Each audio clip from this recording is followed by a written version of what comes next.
श्रीरामपूर नगर परिषदेच्या निवडणुकीनंतर आता पालिकेच्या सभागृहात देखील राजकारण पुन्हा एकदा तापले आहे।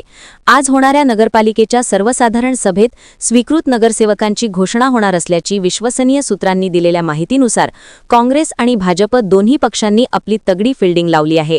श्रीरामपूर पालिका निवडणुकीत निर्विवाद वर्चस्व मिळवल्यानंतर आमदार हेमंत ओगले आणि नवनिर्वाचित नगराध्यक्ष करण ससाणे यांनी समतोल साधत काँग्रेसच्या उपनगराध्यक्ष आणि स्वीकृत नगरसेवकपदी 3 प्रमुख नावांवर शिक्कामोर्तब केला आहे।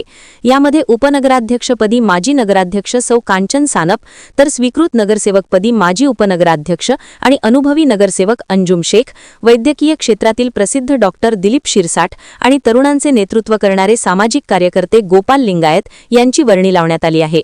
या निवडीद्वारे काँग्रेसने अनुभव, प्रतिष्ठा आणि युवा जोश असा त्रिवेणी संगम साधण्याचा प्रयत्न केला आहे। तर दुसरीकडे भारतीय जनता पार्टीने देखील आक्रमक पवित्रा घेत भाजपाच्या नगराध्यक्षपदाच्या उमेदवार श्रीनिवास बिहाणी यांना भाजपकडून स्वीकृत नगरसेवक म्हणून सभागृहात पाठवत भाजपाने परखड हिंदुत्ववादी आणि अनुभवी चेहऱ्याला संधी दिल्यामुळे आता पालिका सभागृहात विरोधकांचा आवाज बुलंद करण्यासाठी भाजपने ही खेळी खेळल्याचे बोलले जात आहे।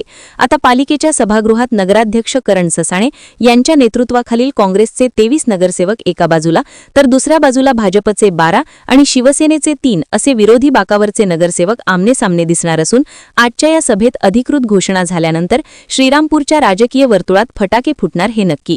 याविषयी स्वराज्य समाचार न्यूज 24 वाहिनीने घेतलेला स्पेशल रिपोर्ट।